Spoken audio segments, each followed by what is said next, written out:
So guys, for the first method, you want to go to search and type in settings. Click on it. And now once you're on this, on the left hand side, you want to click on privacy and security. Now you want to scroll down and then click on microphone. And now once you're on this, make sure that you have microphone access turned on. You also want to turn on let apps access your microphone.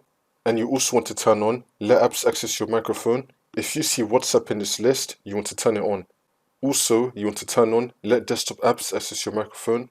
And again, if you see WhatsApp here, then turn it on for that. See if that works. For the next method, in the WhatsApp settings, make sure that you have your microphone selected. Also, make sure that your microphone is not muted. For the last method, you want to go to search and type in WhatsApp. Now, you want to click on app settings. Once you're on this, you want to scroll down and then click on terminate and then click on repair. You want to repair the WhatsApp application.